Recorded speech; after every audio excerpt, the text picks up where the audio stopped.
जय श्री जगन्नाथ। राधे राधे। प्रभु श्री जगन्नाथंकर 56 भोग केवल 56 प्रकार खाद्य नुहे, यह ओडिया भक्ति और परंपरा और श्रद्धार एक अद्भुत परिचय। यही 56 भोग मध्य रही अनेक पारंपरिक मिठा प्रसाद। सेथिरु आज आमे गोटे प्रसाद बनैबा।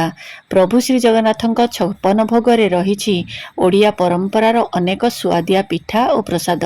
सेही पारंपरिक स्वाद मध्यरु आज आमे प्रस्तुत करिबा क्षीर चित्तौ बा क्षीर चित्तौ पिठा एवं गुड़ चित्तौ पिठा।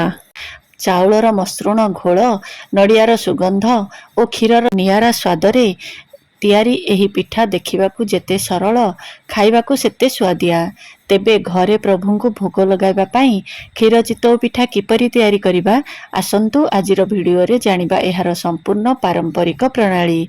भिडियो को स्किप न करी लास्ट पर्यंत देखंतु। जदि आपण मानको भिडियोटी भल लागे ताले लाइक शेयर सब्सक्राइब करिबाकू भूलिबेनी। तेबे क्षीर चित्तौ बनैबा पाई प्रथमे आमे अरुआ चाउल को 5 रु 6 घंटा पाई बतुरई नबा। जेते भल भाबरे आपण माने चाउल को बतुरइबे पिठा आपणकर सेते नरम बा सॉफ्ट बनिबो।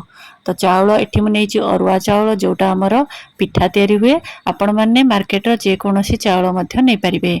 तो चाउल को भल भाबरे धोई के हमें 5 रु 6 घंटा पई बतुरी नबा। बतुरी गला परे ताको आउ टिके भल भाबरे धोई के सेथिरे बाली किबा गोडी थिले ताको गडै नबा। तापरे सेथिरे दबा गोटे कटा नडिया। एठी मु नेछि 3 कप अरुआ चाउल, ता सहित देछि गोटे नडिया, ताको छोट छोट काटी कि नेछि आ ता सहित 3 रु 4टा गुजराती ताको देई के हमें भल भाबरे गोटे स्मूथ पेस्ट बनै नबा। तापरे ताकू आमे 2 प्रकार चित्तौ बनैबा। गोटे होछि क्षीर चित्तौ आ गोटे गुड़ चित्तौ। तो ताको मो 2टा भाग करि नेछि। आपण माने जदि गोटे बनैबे ताले गोटे भाग करिकि गोळैबे। सेथिरे आमे वर्तमान देई दबा स्वाद अनुसार लूण, चीनी आ अल्प टिके खाइबा सोडा। जेहेतु आमे इंस्टेंट माने संगे संगे बनैबा तो सेथिरे टिके सोडा दबा, जहा कि हमर चित्तौ पिठा जालीदार हेकी बनिबो। ताकू भल भाबरे फेंटी नबा।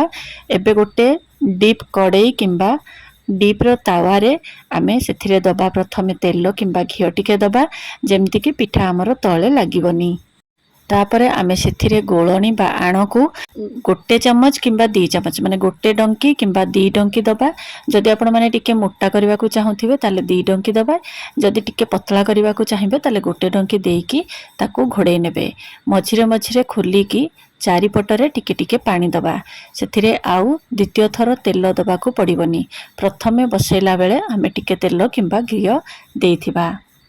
एमिति करिबा द्वारा सेथिरे देखिबे आपणकर पिठारे सबु कणा कणा होउची, ता माने भल भाबरे फुलिबो। आउ चित्तौ पिठा जदि परफेक्ट बनिला बोली जानिबे सेथिरे कणा कणा हबो। तो एबे देखंतु मु एमती गोटे गोटे करिके सबु चित्तौ पिठा को बनै नेबी। आपण मानकु जदि ए वीडियो भल लागु थाए ताले प्लीज लाइक शेयर करनियंतु। देखंतु चित्तौ पिठा को उल्टा जाएनी, गोटे पट साइड तार टिके लाल हे जिवो। तापरे आमे ताको बाहर करनबा। ऊपर गोळणी जतेबेले कंचा नथिबो देखिबे सिझिला भलिया हे गला, सेतेबेले आपण माने काढी नेबे आ पुणी गोटे चित्तौ पिठा बसै नेबे। तो देखंतु एमती गोटे गोटे करिके सबु पिठा को आमे बनै नबा।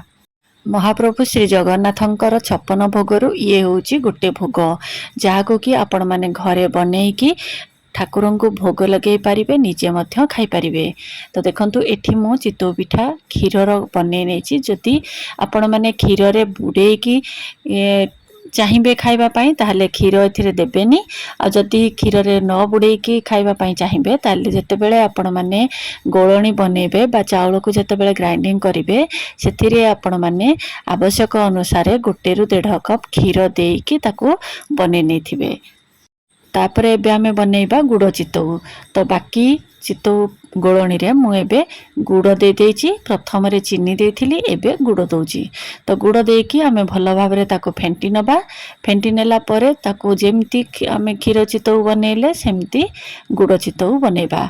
जदि आमे क्षीर चित्तौ बनेला बेले चाउल सहित क्षीर को ग्राइंडिंग करिके बनौचंती ताले हमर चित्तौ पिठा बहुत धळा हे थाए आ स्वाद रे मध्य बहुत अलगा माने फरक आसी थाए, बहुत भल स्वाद आसी थाए। एबे गुड़ चित्तौ को आमे बनै नबा। गुड़ चित्तौ जेतेबेले जदि आपण माने सेपरेट बनौचंती ताले सेथिरे गुजराती रो कोनोसी आवश्यक नाही, कारण सेटा गुड़ बास्ना ही आसी थाए। आ महाप्रभुଙ୍କ पाखरे गुड़ चितौ ही भोग लगी थाए, चीनी चितौ भोग लगी न थाए। तो आज मु दीटा प्रकार चितौ आपण मानक करके देखैली। गोटे होची क्षीर चितौ आ गोटे होची गुड़ चितौ। जदि आपण मानक ए रेसिपी भल लगी थाए ताले निश्चिंत भाव में आपण माने बनातु। आ आगरु केबे बनैचंती कि नाही कमेंट रे मते जणैबे। जदि भी आपण मैंने आगु बनई थे ताले मु जहाँ टिप्स आउ ट्रिक्स कहली ताको फॉलो करंतु। आपणकर चितौ पिठा मध्य बहुत सॉफ्ट बनिबो। तो आज मु आपण मानक दुई प्रकार चितौ पिठा बनई के देखैली। गोटे होची क्षीर चितौ आ गोटे गुड़ चितौ। तो देखंतु एठी आपण माने जेतिकी चितौ पिठारे कणा हेची देखिकी आपण माने जानि पारुथिबे केते सॉफ्ट हेची। तो आजिर ब्लॉग्स को मु एठी शेष करूची। पुणी देखा हबो आउ एक नवा ब्लॉग सहित। से पर्यंत रहूची। जय जगन्नाथ। राधे राधे।